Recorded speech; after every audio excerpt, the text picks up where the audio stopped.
Hello and welcome students. I am Professor Shraddha Firke from the Computer Science Department of KK Wagh Arts, Common Science and Computer Science College, Kaka Saheb Nagar, Ranwad, Nasik.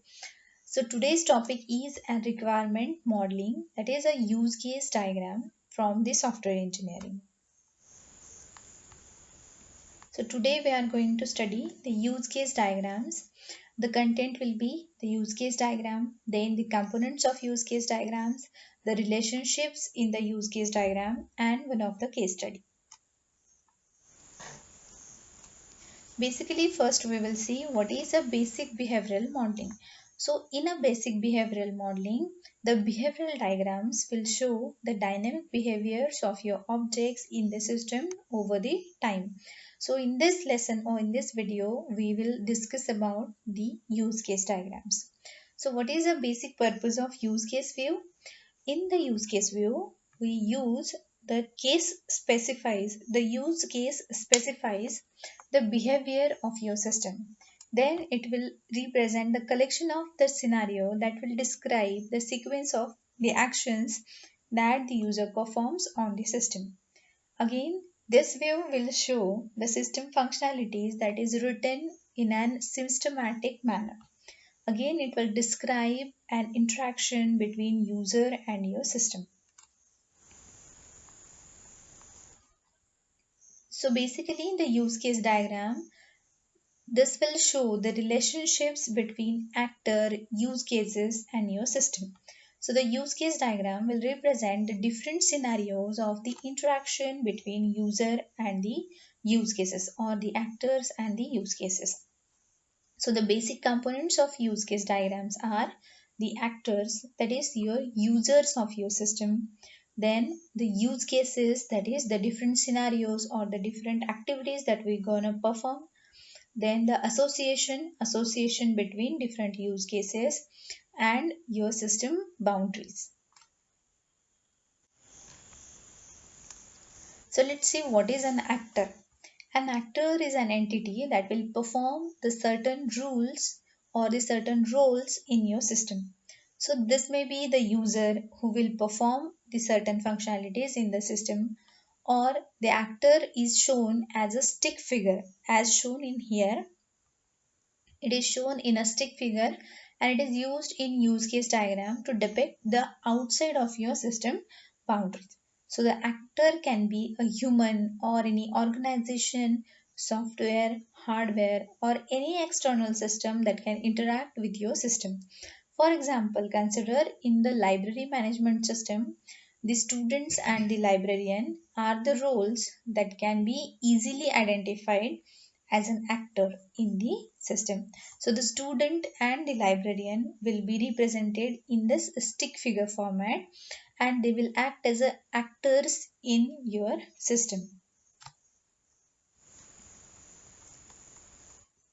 The next component is your use cases. So what is a use case? This will specify what your system does. That is a different functionalities or different activities that is going to perform in your system. So the use case is a use case diagram is a visual representation of your distinct business functionalities in your system. So each of these, the business functions can be classified as a use cases. The graphically use cases are being represented in an ellipse format as shown in this figure.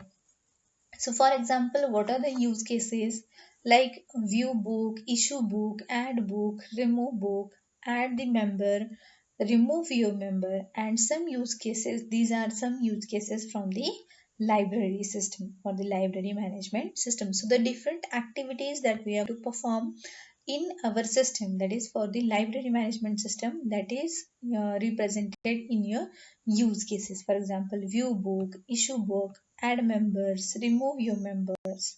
These are the different examples of your use cases. The third component is your association. So what is an association? It is an association between the actors of your system and the use cases. So it is graphically represented by the solid lines, not an arrowed lines. So an association that will exist whenever the actor is involved in that interaction that is described by the use case. Let's say, for example, in the library management system, the use case is what? The issue book. So who will be issued this book? So this book will be issued by the student. So student is going to issue the book from your library. So the student is your actor and issue book is your use case, and there is an association between user and the issue book. Now the last one is system boundaries. So basically a system boundary will define the scope of what your system will be.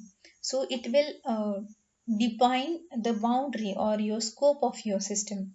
The system boundary of the use case diagram will define the limit of your system. Graphically, it is represented by the rectangle that will enclose all the use cases of your system, and the actor of the system will be always outside your system boundary. So here for the library management system, we can see that there are different use cases like issue book, add a member, and there are the two different users like student and the librarian. So this rectangular box will show the system boundary for the library management system, and whatever activities that is going to perform will be inside the system boundary. So all the use cases will be contained inside the system boundaries, and the actor will be outside this system boundaries. They will be uh, associated with this different use cases through their associations. Now there are different relationships that is used in the use case diagram. So what are the different types of relationships? A relationship between two use cases is basically a dependency between these two use cases. How one use case is depend on another, that will represent the relationship between the use cases. So first relationship is an include relationship or uses relationship. The include relationship we show between two different use cases. The base use case that will explicitly include the another use case at a location specified in the base. So when one use case is using the functionality of the another use case in the diagram, so this relationship between the use cases is named as an include relationship or an uses relationship.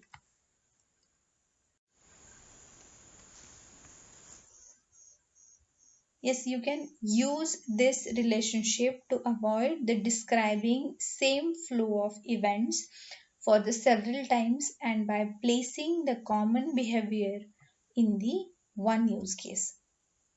An include relationship is represented as a dependency or the stereotyped as an include, as shown in this figure. The tip of the arrow will point to the included use case. So the stereotype in the triangular bracket include or the triangular bracket uses, this will identify this relationship as an include relationship.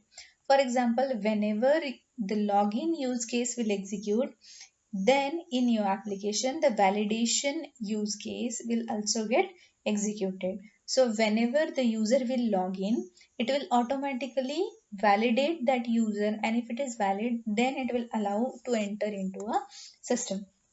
So basically login use case is actually depend or the validation use case is actually dependent on the login use case. So therefore here we use a users relationship or the include relationship. So the validation basically included in the login activity. The second type of relationship is an extend relationship. The base use case will implicitly include the behavior of the another use case by extending the use case. So the base use case may stand alone but under certain conditions. its behavior may be extended by the behavior of another use case, and the extends as an extension use case, pushing the behavior to the base use case. So you can use an extends relationship to see the optional system behavior.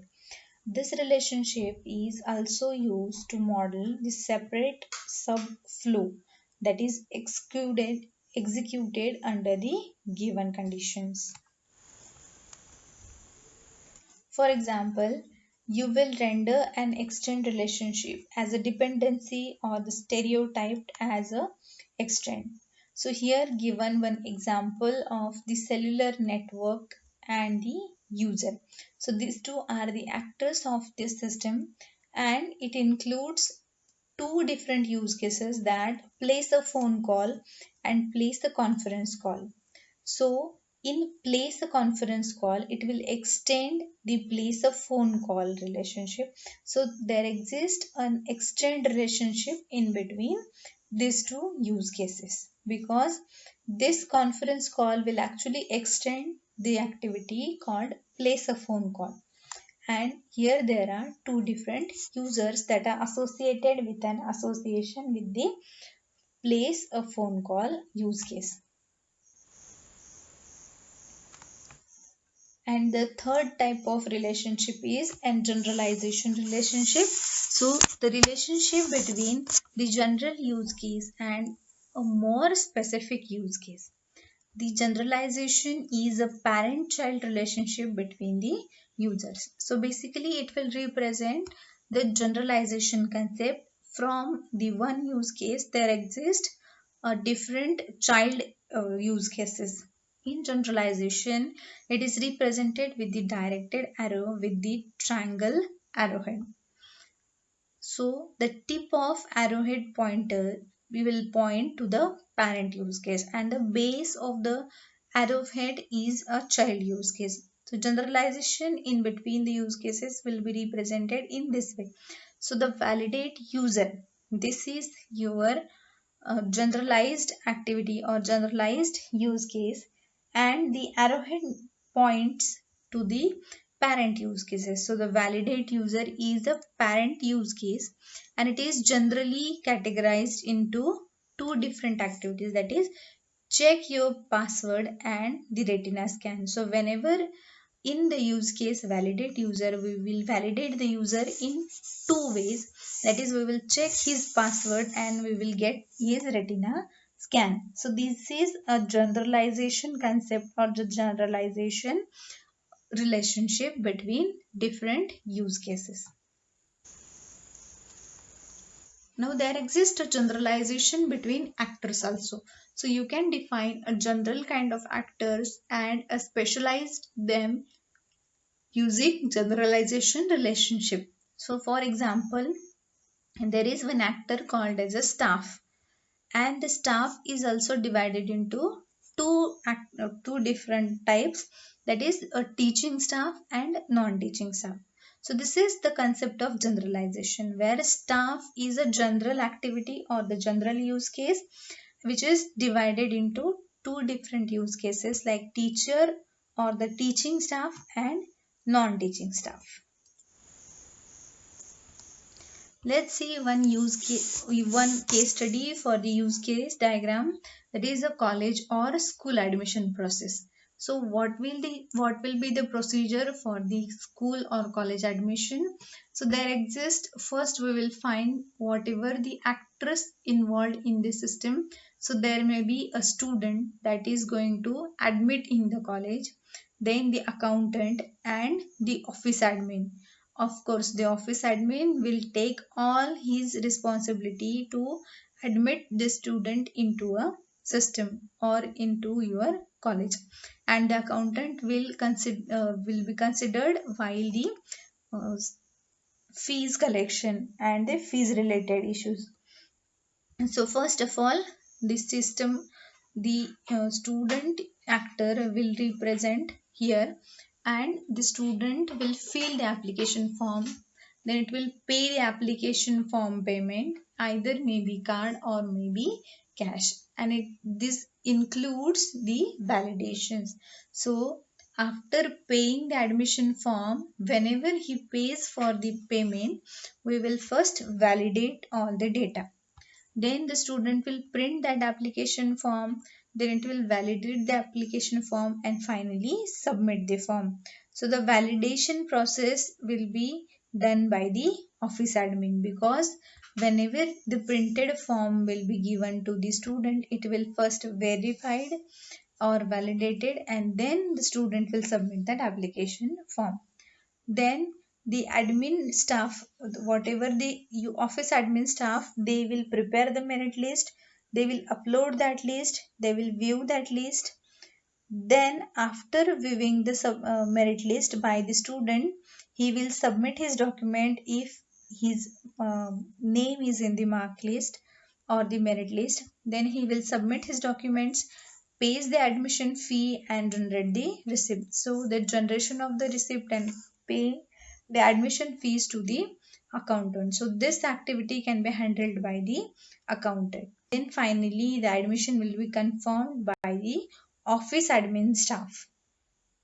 So this is how one of the use case diagram can be represented, and with its actors and the use cases and the system boundary. Thank you so much, dear students.